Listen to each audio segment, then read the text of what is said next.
საუბარი იმაზე, რომ ეს არის ინსტრუქცია ოპოზიციისთვის და პრინციპში გასაჯარო რადგან აწუში ჩვენ სიტყვასიტყვით ნახეთ ეს წერილი წაკითხული რუსთაველის გამზირზე. შემდეგ ნახეთ როგორ აბრალებენ ერთმანეთს ვინ დაწერა რეალურად ეს წერილი. გუშინდელმა სურათმა ამ ამბის ირგვლივ თქვენ რა დაჩვენეთ? უპირველეს ყოვლისა კიდევ ერთხელ დადასტურდა თუ რა დონეზე იმართება რადიკალიზმი საქართველოში, ეს არის პირდაპირ ყოველდღიური ხელით მართვა პროცესებისა გარედან, სადაც თითოეული სიტყვა წინასწარ ნაკარნახევია, თითოეული ნაბიჯი გათვლილია და ასე მოქმედებს დღეს რადიკალური ოპოზიცია და გარედან დაქირავებული NGO-ები. ასე რომ ეს რა თქმა უნდა სამარცხვინო ფაქტია, თუ რასთან გვაქვს საქმე 21 საუკუნის საქართველოში დამოუკიდებლობის აღდგენიდან 35 წლის თავზე ჩვენ გვყავს ჩვეულებრივი მარიონეტები, ქართული გვარსახელებით და პასპორტებით, რომლებიც იმართებიან გარედან იმისთვის, რომ დააზიანონ საკუთარი ქვეყანა. ასე რომ ასე უნდა შეხედოს ქართულმა საზოგადოებამ ამ მარიონეტების ჯგუფს, რომ მათი ერთადერთი მიზანი არის ჩვენი ქვეყანა ჩააბარონ პირდაპირ სხვებს სამართავად. როგორ უნდა შეხედოს საზოგადოებამ მაგალითად გუშინ რუსთაველის გამზირზე გერმანიის ელჩის ხილვას საპროტესტო აქციაზე, რომელიც ცოტა ხნის წინ დაბრუნდა თბილისში. თქვენ შედარებთ, რომ ის დიპლომატიის ჩარჩოს მიღმა კიდევ რა შეფასება აქვს მასთან დაკავშირებით? საზოგადოება მე როგორ შევხედო ის ვეღარ გამიგია. აბსოლუტურად აღმაშფოთებელი არის ეს ადამიანი უბრალოდ მასხარად იგდებს ქართულ სახელმწიფოს, მასხარად იგდებს ქართულ საზოგადოებას, მასხარად იგდებს ყველაფერს, რაც კი დაკავშირებულია დიპლომატიასთან. და გასაკვირია მართლა ჩვენ რაც ვნახეთ, მათ შორის ვნახეთ რა, პირველი, ისე რომ მას არ დაუგმია 4 ოქტომბრის შტურმი პრეზიდენტის სასახლეზე, გუშინ მივიდა და მხარდაჭერა გამოუცხადა ექსტრემისტებს, რომლებიც 4 ოქტომბრის შტურმის მონაწილეები იყვნენ. ეს ერთი. მეორე, ის პოზირებდა და ადამიანმა ვინც ფოტო დაადო, ესეთ შემთხვევით გავიგეთ, ხომ ერთ-ერთი იქ აქციის მონაწილე ექსტრემისტის ფოტო და ის ვისთანაც პოზირებდა, ეს ადამიანი ლანძღავს ქართულ ეკლესიას, საქართველოს პატრიარქს და მის მოსახლეს ეგზარქოსებად მოიხსენიებს და ამ ადამიანთან დადგა გერმანიის ელჩი, გადაიღო ფოტო და სოლიდარობა გამოუცხადა. ეს მე მაგონებს მიხაილ როტის ხაზს, რომელიც გახსოვთ თქვენ, აქ ჩამოსული იყო და მაშინ თქვა, რომ რა გინდათო, ბედნიერება გინდა მიაღწიოთ ეკლესიასთან ერთადო. აი ეს არის ზუსტად ის თავდასხმა ქართულ ეკლესიაზე მიხაილ როტის ხაზი, რომელსაც დღეს გერმანიის ელჩი აგრძელებს იმით, რომ სოლიდარობას უცხადებს ექსტრემისტს, რომელიც ქართულ ეკლესიას მის პატრიარქს ეგზარქოსებად მოიხსენიებს. ასე რომ ეხლა მე პირადად ველოდები გერმანიის საგარეო საქმეთა სამინისტრო რა ნაბიჯებს მოიმკვეთებს, იმიტომ რომ ეს ადამიანი ფაქტია, რომ მასხრად იგდებს ქართულ სახელმწიფოს და ქართულ საზოგადოებას. მამუკა ცუცქირიძე თუ არ ვცდები, მამუკა ცუცქირიძე და ნახეთ თქვენ, ადამიანი ჩვეულებრივ ლანძღავს ეკლესიას, საქართველოს პატრიარქს, მის მოსაყდრეს მოიხსენიებს ეგზარქოსებად, ამ ადამიანთან იღებს ფოტოს და უცხადებს სოლიდარობას. რა არის ეს თუ არა მასხრად აგდება ჩვენი საზოგადოება და რა არის ეს თუ არა თავდასხმა ქართულ ეკლესიაზე. ამიტომ გერმანიის საგარეო საქმეთა სამინისტრო ახლა უნდა ჩამოყალიბდეს. ბოლოს და ბოლოს რა უნდათ მათ? ამ კონსულტაციისთან დაბრუნების შემდეგ ჩვენ მქონდა იმედი, რომ გერმანიის ელჩი გააცნობიერებდა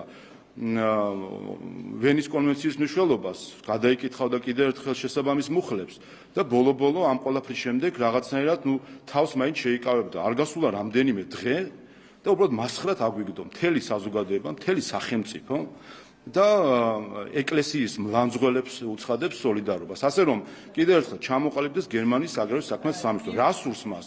მას სურს ქართულ ხალხთან ხიდების გადება, თუ სურს ამ ხიდების დაწვა საბოლოოდ. იმიტომ რომ ამ ელჩის პირობებით, რომელიც მასხრად იგდებს ქართულ სახელმწიფოს, ამ ელჩის პირობებში, რომელიც სოლიდარობას უცხადებს, მხარს უჭერს ექსტრემისტებს, ამ ელჩის პირობებში, რომელიც სოლიდარობას უცხადებს ქართული ეკლესიის, ჩვენი პატრიარქის მლანძღელ ადამიანს, ამ ელჩის პირობებში რთულია წარმოიდგინოთ, რომ ეს ხიდები იქნება აგებული გერმანიის მხრიდან. ამიტომ კი ბატონო, მაშინ გერმანიის არა, ამიტომ მაინტერესებს გერმანიის საგარეო საქმეთა სამინისტროს პოზიცია. რა არის პოზიცია, რომ ქართული ეკლესიის მლანძღველებს უცხადებ. გავიგე. ხო არ ვიცით გუშინდელი მისი იქ მისვლა რა იყო განმარტო საგარეო საქმეთა რავი მე გეტყვით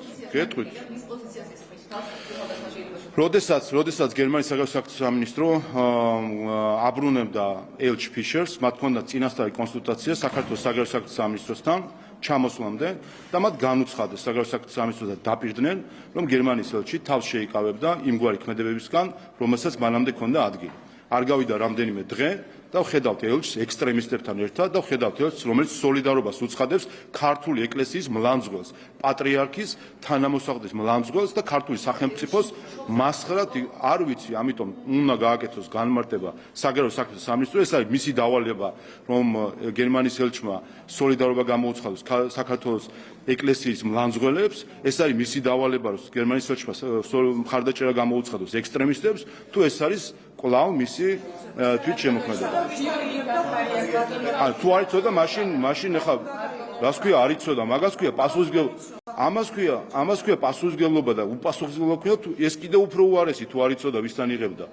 რას ქვია არ იცოდა, აბა აქ რას აკეთებს ელჩი რო არის, არ უნდა გაერკვეს სად მიდის, ვისთან მიდის, რისთვის ყავს თანამშრომლები, ქართველები, არაქართველები, რისთვის ყავს ეს ყველაფერი და თუ კი ეს ამდენად არაკვალიფიციური ადამიანი, ეს კიდევ უფრო უარესი არის და კიდევ უარესი მასხა დაგდება ქართული სახელმწიფოს.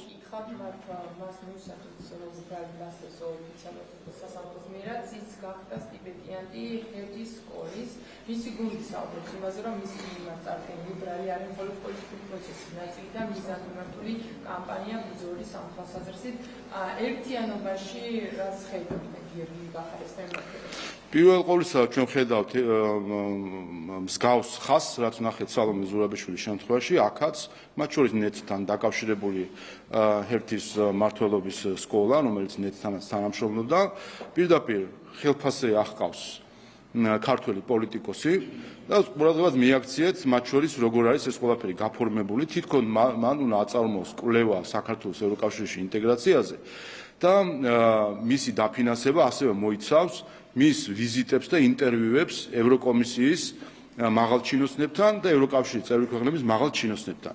პირდაპირ ხელის გულზე დევს პოლიტიკური კორუფცია და უცხო ქვეყნის პოლიტიკოსის დაქირავება პოლიტიკური დღესასწაულის გასატარებლად. გასაგებია, რომ ეს ეგრეთ წოდებული ინტერვიუები სინამდვილეში არის სამივლინებო ხარჯები მისთვის, რომ მიაროს სხვადასხვა დედაქალაქში, იაროს ბრიუსელში და კონდეს პარტიული შეხვედრები ევროკომისიის თუ სხვადასხვა დედაქალაქის და სახელმწიფოების წარმომადგენლებთან. ასე რომ პირდაპირ ჩანს, რომ ეს არის პოლიტიკური კორუფცია, რომლის მიზანი არის საქართველოში მოქმედი პოლიტიკოსების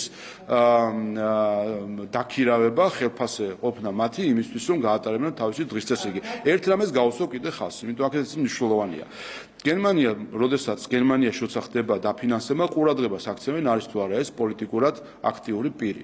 და როგორც წესი შეზღუდვებია ხოლმე ამ დროს, როდესაც პოლიტიკურად აქტიურ პირთან, პოლიტიკოსთან არის საკითხი, ვინაიდან არ მოხდეს პოლიტიზირება და გაიგივება ამა თუ იმ ინსტიტუციის სხვადასხვა პოლიტიკოსის პლატფორმასთან. აქაც კი საკუთარი ეთიკის სტანდარტებს გადაუხვია მათ შორის ამ დაწესებულებამ და პირდაპირ რადიკალი ოპოზიციონერი ერთი და მეორე ადამიანს, რომელსაც ბრალი აქვს წარდგენილი მძიმე დანაშაულებში, მათ შორის ბრალი აქვს წარდგენილი ძალადობრივ დაშლაზე აქციისა, რომელზეც სტრასბურგის სასამართლოც იმსჯელა, ეს ადამიანი პირდაპირ აყავთ თავის თანამშრომლად. ასე რომ კიდევ ერთხელ ეს არის კარგი მაგალითი პოლიტიკური კორუფციისა და ეს არის კიდევ ერთხელ კარგი მაგალითი, როგორ ხდება უბრალოდ ასე თქვა დაქირავება ქართველი მოქალაქეობით ქართველი პოლიტიკოსებისა იმისთვის, რომ შემდეგ ქართულ პოლიტიკაზე გქონდეთ გავლენა. მე არ ვიცით რომ შეეფარდა თუ არ ვცდები ხო გუშინ შეეფარდა წინასწარი პატიმრობა, ანუ დანჩენს პროკურატურის პროცედურებია. მე ერთ რამეს ვიტყვი, მე დიდი იმედი არ მაქვს იმ პირობებში, როდესაც ზურაბადეიშვილი ბუნდესტაგის საპატიო ლოჟაში იჯდა, იმ პირობებში, როდესაც დავით კეზერაშვილი თავისუფლად გადაადგილდება ევროკავშირის ტერიტორიაზე, იმ პირობებში, როდესაც მიხეილ სააკაშვილი თავის დროზე მსჯავრდებული ადამიანი თავისუფლად გადაადგილდება და მათ შორის გერმანიაში, რა თქმა უნდა, იმედი ნაკლები არის, რომ კანონის უზენაესობას პატივსცემენ და ამ შემთხვევაში ადამიანს გადასცემენ ქართულ მართლმსაჯულებას, თუმცა ნახოთ. ბატონო შალვა ისე გახარიეს დაგახსოვეთ კითხვა ამ შემთხვევაში ორი საქმე არის ერთი არის 20 ივნისი და მეორე არის ჩორჩანას საქმე ამ შემთხვევაში ჩვენ 20 ივნისთან დაკავშირებით ვიცი სტრასბურგის სასამართლოს გადაწყვეტილებაც ესეც რომ შევაფასოთ გახარიას როლი და მის პასუხისმგებლობა ორ საქმესთან დაკავშირებით. მოგეთ ეს პროკურატურის შესაფასებელია და მე აქ დეტალებში ვერ შევა. პროკურატურამ დიდი ხანი მიდიოდა გამოძიება ორივე საკითხზე. პროკურატურა ჩამოყალიბდა თავის პოზიციაში, აქვს საკმარისი სამტკიცებულებები იმისთვის, რომ ბრალი წარედგინა გახარიასთვის. ბრალი წარდგენილია, ახლა უკვე სასამართლოს გადაეცემა ყველა ეს დოკუმენტაცია, სასამართლო იმსჯელებს, რამდენად დასტურდება მისი ბრალი. ერთი რამე უნდა ითქვას, სტრასბურგის სასამართლომ დაავალა, დაინახა გარკვეული დარღვევები და დაავალა ხელახალი გამოძიება საქართველოს. გიორგი გახარიამ თავად აიღო მათ შორის თავის თავზე პასუხისმგებლობა იმ აქციის დაშლის მართვასთან დაკავშირებით, რომელიც აქვე ხაზი უნდა გაესვას, რომ ეს არანაირად არ აუქმებს იმას, რომ 2019 წლის 20 ივნისის აქცია იყო ძალადობრივი შტურმი და იქვე აღიარეს ყველაფერი სტრასბურგის სასამართლომ იმავე განაჩენში, თქვა რომ ეს იყო შტურმი პარლამენტის შენობაზე და თქვენ იცით, რომ ამ საკითხზე სხვა ბრალდებულებიც არიან სწორედ შტურმის გამო. თუმცა რაც შეეხება მართლაც მან პირადად აიღო პასუხისმგებლობა ამაზე, რაც შეეხება სამართლებრივ ნაწილს, ყველაფერს სასამართლო დაარქვეს. მისი გუნდი ამბობს, რომ ეს არის პოლიტიკური ბრძოლა, მის წინააღმდეგ მისი პოზიციაც ასეთი არის. თქვენ რა გაგაცნობთ? უპირველეს ყოვლისა, 3 წელზე მეტი ხო, 3 წელიწად ნახევარი თუ არ ვცდები. მიხეილ სააკაშვილი იყო საავადმყოფოში, ნაცვლად იმისა ყოფილიყო საჯავრების დაწესებულებაში. მათ შორის მიზეზი ამ ყველაფრისო იყო ის ისტერია, რომელიც სრულ ნარატივზე დაყრდნობით აწარმოა ბრიუსელმა, მისმა ელჩმა საქართველოში, რომელიც ცრუ დემარშით გახსოვთ, რომ მივიდა იუსტიციის მინისტრთან, სხვა ელჩებთან ერთად და მოითხოვეს სააკაშვილის გაყვანა ქვეყნიდან, რეალურად კი მოითხოვეს მისი გათავისუფლება. ეს არის იმ NGO-ების, მაშინდელი სახალხო დამცველის ყალბი დასკვნები გახსოვთ, რომ თითქოს მას დემენცია ჰქონდა. გახსოვთ თქვენ პრეზიდენტ ზელენსკი და პრეზიდენტი სანდუ, აი ეს ორი ევროინტეგრაციის ლიდერი ქვეყნის პრეზიდენტი, რომელიც ტყუილებს ამბობდნენ, ჩვეულებრივად იტყუებოდნენ მიხეილ სააკაშვილთან დაკავშირებით, თითქოს მას აწამებდნენ, თითქოს ჯანმრთელობა აქვს. ქალბატონი სანდუ, ბატონი ზელენსკი. აი ასე ტაჟდაკრულები რო არიან და ინტეგრაციის ლიდერები რო არიან, პრეზიდენტები გამოვიდნენ თქვენს ტყუილი. და ამის შემდეგ ბოდიში არ მოუხდია არც ქალბატონ სანდუც, არც ბატონ ზელენსკის, არც ბატონ ჰერჩინსკის, რომელიც ცრუ დემარშით მივიდა იუსტიციის მინისტრთან და რამდენიმე კვირაში სხვათა შორის ამ დემარშიდან სტრასბურგის სასამართლომ თქვა, რომ არაფერი არ ჭირდა მიხეილ სააკაშვილს ისეთი, რომ მისი სხვაგან გაყვანა მომხდარიყო. ასე რომ ეს მთლიანი პროცესი იყო ბრიუსელის ისტერიის შედეგი და ნაწილი, რომელსაც შეძლეს მათ შორის ცრუ ნარატივების გამყარება საქართველოში. გახსოვთ რა აბსურდებზე იყო ხომ მსჯელობა, რომ თითქოს საავადმყოფო მის პალატასთან მანქანა იდგა, რომელიც რაღაც ტალღებით მას არ ვიცი რაღაცა დაემართა მისთვის, აი თქვენც კი გეცინებათ. ის რომ რა ვიცი რა დემენცია, ნობელის პრემიის ლაურეატიაო ვიღაცებზე რომ ამბობდნენ ტყუილებს, აი აბსოლუტური ტყუილი, რომელზეც შემდეგ გამოდიოდნენ ბრიუსელის წარმომადგენლები, ელჩები, რამდენიმე პრეზიდენტი და ასე უტიფრად ქართულ ხალხს თვალში უყურებდნენ და ატყუებდნენ ამ ყველაფერზე. ასე რომ ეს ყველაფერი დასრულდა, ის არის ახლა საჯავრების დაწესებულებაში, სადაც ის უნდა იყოს და ხედავთ, რომ ხმას ვერ იღებს საერთოდ იმასთან დაკავშირებით, რომ კვლავ გადაიყვანა, იმიტომ ამ ცირკს ახლა კიდევ ერთხელ ვერცის დადგავს და არც ერთ ელჩს და არც ერთ ბრიუსელის ბიუროკრატს ასეთ ცირკს, რომელიც მაშინ ჩვენ დაგვიდგეს და ქართულ ხალხს ევროპულ ღირებულებებზე რო გველაპარაკებიან, დადგნენ პირდაპირ ღია ეთერში ტყუილები გველაპარაკეს, რა თქმა უნდა, ქართული ხალხი ამ ქართულ ხალხმა ბოლო 3 წლის განმავლობაში ისეთები გამოიარა, რომ ყველაფერი კარგად აქვს გაშიფრული და არავის ამის საშუალებას არ აქვს. მე ერთი რამე მაინტერესებს, სხვა შორის ალბათ სანახავი არის. რა დაჯდა მისი ყოფნა საავადმყოფოში? რა დაჯდა გვაინტერესებს ეს რა თანხა არის და მე უნდა მივაკითხოთ იმ ბრიუსელის იმ ბიუროკრატებს, რომლებმაც აი ეს ხარჯები უნდა აუნაზღავრონ ქართულ ხალხს. იმიტომ რომ გვერდ საინტერესო არის მათი ეს ისტერია, ყალბი ცრუ ნარატივები რა დაუჯდა ქართულ ხალხს.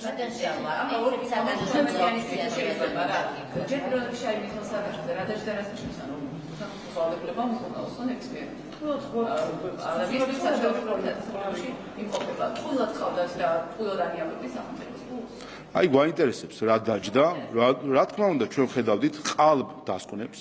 აბსოლუტურად ყალბი დასკვნა იყო მის ჯანმრთელობასთან დაკავშირებით, რომელიც იყო შემდგენილი სახალხო დამცველის მიერ, სხვადასხვა ხან პოლონელი ექიმი ჩამოიყვანეს, ხან ვინ ჩამოიყვანეს. აი ეს არის, სწორედ ეს არის.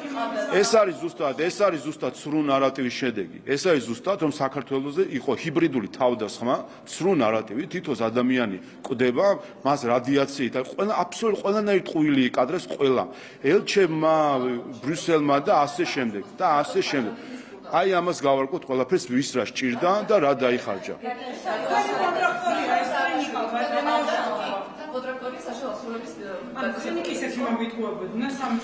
საქმეც ის არის, არა, უყურეთ სტაციონარული მისი ყოფნა რამდენად საჭირო იყო თუ არ იყო, ამას ჩვენ გარედანაც კარგად ხედავდით.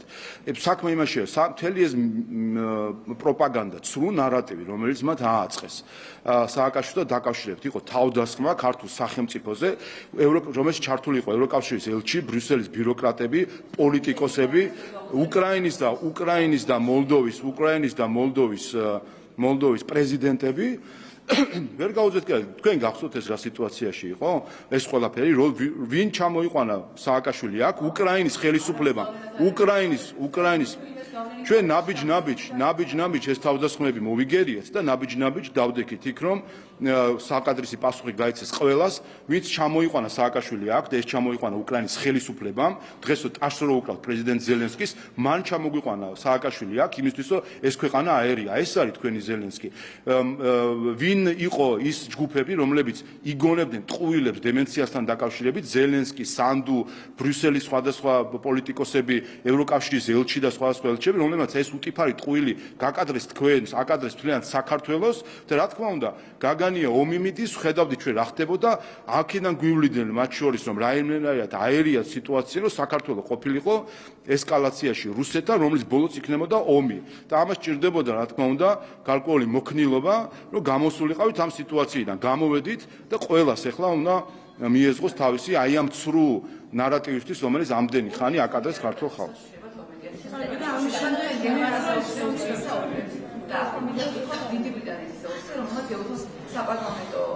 ეუთოს მობილიზმის საკითხებზე ისაუბრა საქართველოს შესახებ, თქვა რომ შეწყვიტოს საქართველოს ადამიანის უფლებების დარღვევა, აღადგინოს სასამართლოს დამოუკიდებლობა. ის ამბობს რომ ადამიანის უფლებები, ფუნდამენტური თავისუფლებები, მოკლედ ძიმებგოვარებაში საქართველოში მისი შეფასებით და ამ ნიშნის საქართველოს გაუთანაბრა ბელარუსს და რუსეთს. უბრალოდ მოიხსენია ბელარუსის და რუსეთის გვერდი. საბოლოოდ დიდი ბრიტანეთის ელჩი საქართველოში. დიდი ბრიტანეთის ელჩი საქართველოში? ჰოლანდი არის საქართველოში, ეს არის ალბათ ეუთოში დიდი ბრიტანეთის ელჩი. კი ბატონო, და რა გითხრათ? სისულელია. რა თქმა უნდა შეიძლება კი არა დიდი ალბათობით ესეც ესე არის და სისულელია. არაფერი სისულელია. მოვიც რა მე როგორ ახსნა რატო ამბობს ადამიანის სისულელეს. ნუ სისულელე ნიშნავს სისულელეს. არა და სხვა სისულელეს ამბობს თუ ასეთი რამე უთხრობს. ანუ კიდევ ერთხელ თქვენ გაინტერესებს რა ნიშნავს მიგითხავთ ეს არის სისულელე. და რა მიზნით ამბობს ამას მაშინ? ეს მას კითხეთ რა მიზნით ამბობს. მას კითხეთ. თქვენ მკითხეთ ეუთოზე, გიპასუხეთ ბრიტანეთის ელჩზე გიპასუხეთ.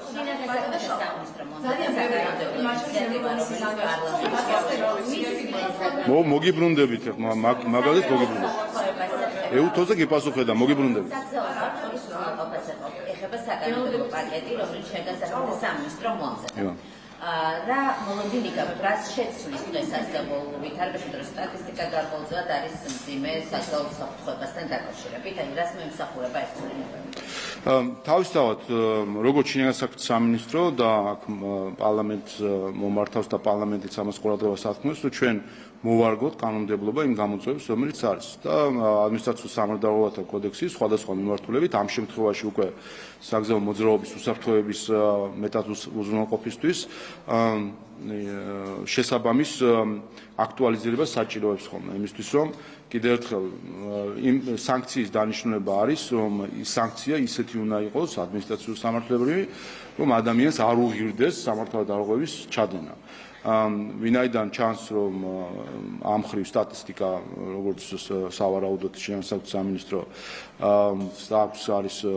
არის დამაკმაყოფილებელი შესაბამისად საჭირო არის მორგება სანქციის ისე რომ ადამიანს არ უღირდეს სიჩქარის გადაჭარბება იქნება თუ სხვა სახის დარღვევები არ უღირდეს ამათ რომ შემდეგ უფრო დიდი ჯარიმა გადაიხადოს სხვა ჩვენს იგივე არის რაც შეეხებოდა უკანონოდ გზის გადაკეთებას და ასე შემდეგ ეს ჩვეულებრივი საკანონმდებლო პროცესი და პრინციპი ამას გულისხმობს არის აკრძალული ქმედებები თუ კი ადამიანი ან ადამიანის ჯგუფი ჩადის ამ აკრძალულ ქმედებას მაინც ეს აჩვენებს რომ ის სანქცია რომელსაც უნდა ქონდეს პრევენციული დანიშნულება რომ ადამიანს არ უღირდეს იმ დარღვევის ჩადენა სანქციის გამო არ მუშაობს არ არის საკმარისად ასე ვთქვათ საკმარისი მისი ოდენობა ან სახე აქედან გამომდინარე რეაგირებთ საქართველოს პარლამენტი ამ საკითხებს ნახეთ რომ მათ შორის გზის უკანონო გადაკეთვაზე როგორც კი შევხედეთ რომ ის სანქციები ვერ ასრულებდა პრევენციულ დანიშნულებას შევცვალეთ კანონმდებლობა და ნახეთ რომ აღარ იკეტება ქუჩა ასე რომ ყველა ამ ხრივ უნდა იყოს მაყოფილი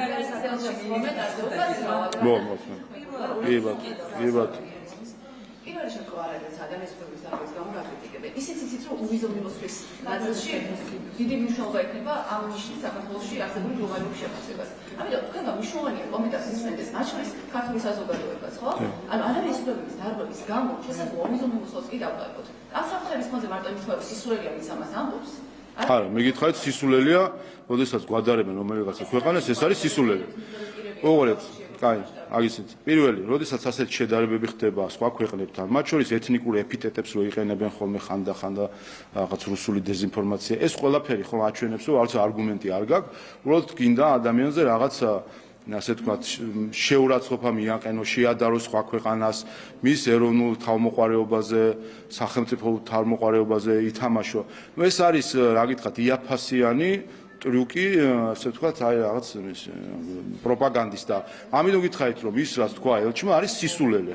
როდესაც ესე გვადარებს და ნუ რატომ თქვა სისულელე, ეს მან თქვა რა. ბიუჯეტიც უნდა გითხოთ თქვენგან 2026 წლის ბიუჯეტი და ამ პროექტში ყურადღებას იქცევს ის, რომ შემცირებულია 28 მილიონით ინფრასტრუქტურის ხარჯები მაგალითად, ინფრასტრუქტურის ხარჯები და გაზრდილია ამის ნაცვლად სახელმწიფო ფონდი მაგალითად მოსამართლეების მაღალი პოლიტიკური თანამდებობის პირებისთვის იმას მეტი ანაცხოვრება აქვს გათვალისწინებული, ვიდრე იყო ამ დრომდე. აი ამის პრიორიტეტებზე რომ გითხრათ, რომ აღნიშნეთ გადაწყვეტილება თუ ინფრასტრუქტურა ნაკლებად იმსახურებს ახლა იმდენი თანხის გამოყოფას რამდენსაც იმსახურებდა მანამდე და საჭირო რომ გაიზარდოს თქვათ დასაქმებულების მაღალი თანხმობა. რაც შეეხება საჯარო სექტორში დასაქმებულების ანაზღაურებას, ეს არაფერთან მიმული არ არის არც ინფრასტრუქტურის ბიუჯეტთან და არც ჯანდაცვის ბიუჯეტთან.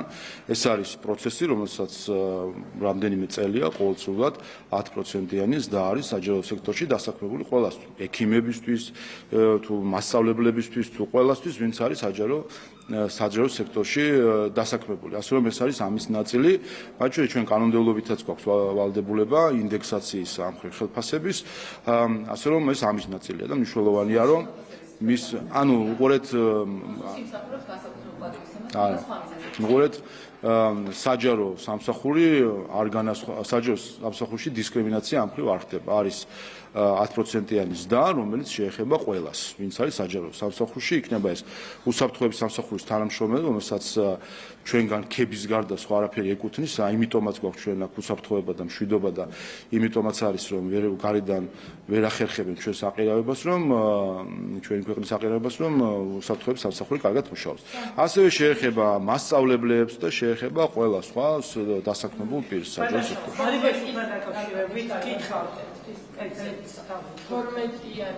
სომხეთის საგანმანათლებლობის დღეს მთავარი აქცენტი და თემა რაზეც აფრთხილებს დასაქმებას. რა თქმა უნდა, პირველ რიგში მნიშვნელოვანია ჩვენ ომხრივ ურთიერთობებზე საუბარი და ასევე რეგიონში არსებული დინამიკა. სომხეთ-აზერბაიჯანს შორის სამშვიდობო შეთანხმების მიღწევის შემდეგ ჩვენ ახლა უნდა წინ გავიხედოთ და რეგიონის როგორც საერთო სივრცის განვითარებაზე ვიფიქროთ, ჩვენ ყველამ ერთმანეთი უნდა გავაძლიეროთ იმ საქმეში, რომელიც თითოეული ქვეყნისთვის არის მნიშვნელოვანი, როგორც აზერბაიჯანისთვის, ისე სომხეთისთვის და საქართველოსთვის. ეს არის ჩვენი ქვეყნის სუვერენიტეტის გამყარება და ჩვენი ქვეყნის მოსახლეობის კეთილდღეობის ზრდა. ამ ხრივ ხედავთ ჩვენ რომ სომხეთიც, აზერბაიჯანიც სწორ პოლიტიკას ატარებენ იმ ხრივ, რომ ცდილობენ საკუთარი ხალხის საკეთილდღეოდ ითანამშრომლონ ყველასთან, ყველა მიმართულებით, არ იქცევიან ისე, როგორც ჩვენ გარედან მართული რადიკალური ოპოზიცია ფიქრობს ხოლმე, რომ უნდა, ასე ვთქვათ, არ უნდა გაიხედო არსაითკენ და მხოლოდ ბრიუსელის მითითებებს დაელოდო. ამიტომ ჩვენ ამ საკითხებზეც გვექნება საუბარი, როგორ აფასებენ ისინი რეგიონში არსებულ დინამიკას და ამ ხრივ რა საერთო გეგმები გვაქვს. ბატონო, ირაკლი ღარიბაშვილთან დაკავშირებით გითხავთ. გასაგებია ის საქმე, რომ თან დაკავშირებით გირაობს მოშეფარდებული უკანონო შემოსავლების ლეგალიზება. სხვა საქმეებზე თუ გაქვთ კითხვები ღარიბაშვილთან დაკავშირებით, მაგალითად 5 ივლისთან დაკავშირებით, რატომ გეკითხებით ამას? სტრასბურგი ახსენეთ გისმედით გახარიასთან მიმართებაში სტრასბურგმა დაგავალოთ, რომ 20 ივლისთან დაკავშირებით გამოძიება სრულფასოვნად ჩაგეტარებინებთ. 5 ივლისზეც მსგავსი მითითება აქვს ევროსასამართლოს. სტრასბურგისგან მსგავსი მითითება გვაქვს მოსმენილი. ღარიბაშვილის მიმართულებით, ღარიბაშვილის შესაძლოა ბრალდებული სკამზე 5 ივლისის საქმესთან დაკავშირებით ვიხილოთ. გაქვთ მასთან კითხვები, გამოძიება. მე არ ვიცი 5 ივლისთან გადაწყვეტილება სტრასბურგისას არ ვიცი, რომელს გულისხმობთ, თუმცა ჩვენ როდესაც საუბრობთ 20 ივნისის საკითხზე, იქ აბსოლუტურად სხვა განზომილება. 20 ივნისი და გახარიას კავშირი არის შემდეგი, რომ გახარია გახდა შინაგან საქმეთა მინისტრი და ის მართავდა, როგორც შინაგან საქმეთა მინისტრი, რომელიც მართავდა ძალადობრივი აქციის დაშლას. ეს არის ეს კავშირი. რაც შეეხება 5 თავრობის ხდომიდან წახალისა პრორუსული როგორც ახალისა, რაში წახალისა. მე მგონი რაც მოხდა 5 ივნისს ეს წუთობრივად და კადრობრივად ყველასთვის ცნობილია, რა როგორ დაიწყო. ღარიბაშვილმა წახალისა როგორ ეგადრებთ. ადამიანები არ მისცემ პასუხისგებაში და ვერავინ ვერ გააკონტროლებს შინაგან საქმეთა შეულებრივ. მე მგონი ძალიან კარგად არის და საზოგადოება ძალიან კარგად არის შეთანხმებული 5 ივნისთან სხვა მსგავს მცდელობებთან, რომ თბილისში ჩატარებული იყო LGBT პარადები, როდის რა როგორ მოხდა, ვინ რას პროვოცირებდა და ვინ რას აკეთებდა, ყველაფერი წუთობრივად არის. არა რა თქმა უნდა. არა რა თქმა უნდა. არა რა თქმა უნდა. არ ვიცი მე, არა მე ეგეთ მითითება რომ გახარიასთან დაკავშირებით ითვალისწინებთ ევროსასამართლოს მითითებას, აქ ხო რატომ არ ითვალისწინებთ? მე აგიხსენით, იმიტომ რომ არის მარტივი სხვაობა, რომელიც არ გინდათ ეს სიმარტივე დაინახოთ. კერძოდ ის, რომ გიორგი გახარია ხელმძღვანელობდა ძალადობრივი აქციის დაშლას, როგორც შინაგან საქმეთა მინისტრი და კითხვის და პრემიერ-მინისტრის თავრობის ხდომიდან ახალისა მოძალადე ჯგუფები. როგორ არანაირი, როგორ რა მოხდა 5 ივნისს და როგორ დაიწყო. მათ შორის ალბათ თქვენს არ ვიცი, კადრები ბევრია და ყველამ კარგად დაინახა, როგორ დაიწყო. იქ შეხლა შემოხლა რაც იყო საბოლოო ჯამში, რაც გადაიზარდა ძალადობაში, როგორ დაიწყო ეს ყველაფერი ნახეთ ყველამ კადრობრივად, საზოგადოებას ეს ყველაფერი შეფასებული აქვს, ასე რომ მაშინ შინაგან საქმეთა მინისტრთან დაკავშირებით არ გაქვთ კითხვები, პოლიციელები რომ რუსთაველის გამზირზე არ იმყოფებოდნენ და აცემდეს ჟურნალისტები მათ შორის. მას გულისხმობთ ვერ ხვდები, ანუ კიდევ ერთხელ თქვენ ადარებთ შეუდარებელ, შენ ადარებთ კი, მახსოვს, თქვენი ტყუილი მახსოვს. ტყუილი მახსოვს, რომ გარდაცვლილ ადამიანზე მე მახსოვს პოლიციელები რუსთაველის გამზირზე მე ერთი რომლებიც საპროტესტო საზოგადოებას ასწავს ერთი რამ. საზოგადოება არ გინდათ ხო რომ თქვა ეს, არ გინდათ ხო? აი მოისმინეთ კიდევ ერთხელ, იმიტომ რომ მე გეტყვით რასთან დაკავშირებით არსებობს კითხვები. საზოგადოებას კარგად ახსოვს, რომ თქვენმა პირადად თქვენმა ტელევიზიამ გარდაცვლილ ადამიანზე როგორ სადა სპეკულირება. ეს ახსოვს საზოგადოებას. ნაცემ ადამიანზე ხო ბატონო შავა. გარდაცვალების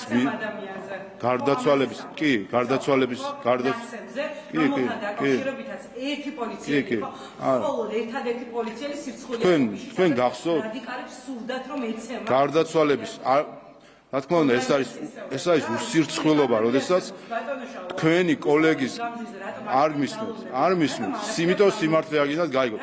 თქვენი კოლეგის გარდაცვალების მიზეზზე რომ ისპეკულირეთ. ტყუილები რომ ილაპარაკეთ გარდაცვალების, ეს რომ იკადრეთ თქვენ, ეს რომ აკადრეთ გარდაცვლილის ხსოვნას, ეს რომ აკადრეთ გარდაცვლილის ოჯახს. თქვენ რომ გარდაცვლილის ოჯახის, თქვენ რომ გარდაცვლილის სიკვდილზე ისპეკულირეთ. რა ღირებულების მატარებელი არის ის ადამიანი, ვინც გარდაცვალების მიზეზზე სპეკულირებს. არის თქვენ ამ სიმართლეს, იმიტომ სინამდვილეში ეს ის სირცხულია, რომელიც თქვენ გაყვებათ ბოლომდე, როგორც ჟურნალისტს, რომელიც სპეკულირებდა ადამიანის გარდაცვალების მიზეზზე, რომელიც იტყუებოდა გარდაცვალების მიზეზზე.